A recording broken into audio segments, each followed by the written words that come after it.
তো আসসালামু আলাইকুম বন্ধুরা। তো আশা করি ভিডিওটা পুরো মতন দেখুন। যে এই যে দেখুন একটা বস্তু কত বড়, এটা কিন্তু একটা ফকিলা। তো আমি ফকিলাটা উড়াই দিছি, ফকিলাটা উড়তারা না। এই যে মাটিতে পড়ে যায় পরে জঙ্গলের মধ্যে বহুত বড় ফকিলা, কিন্তু দেখতে হয়তো মনে ভিতরে মায়া লাগে। থাক, তুই তক্তার মধ্যে থাক, শরীরটা বলে হুগাইব, এবার ওরাল দিবে। লিগে সারে তো ওষ পড়ছে না, ওষা লেগে রয়েছে। তো আমরা কাম হয়ে আসছি, এদিকে মশলা বানাইতেছে। তো আশা করি কাম হতো আগে লাগছে, ভিডিও করার সময় পাইছি না। তো খোড়া বয়সী কিন্তু আজ আমরা খোড়াটি বোয়ানি দেখাই, 4টা খোড়া বয়সী।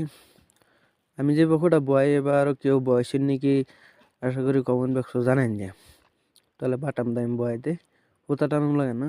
তো দেখুন গাতার ভিতরে তলে জালি দেওয়া হয়েছে। এত হইটা কইতার বেন যে সাইডে দেওয়া কে লিগা, তো সাইডে দেওয়া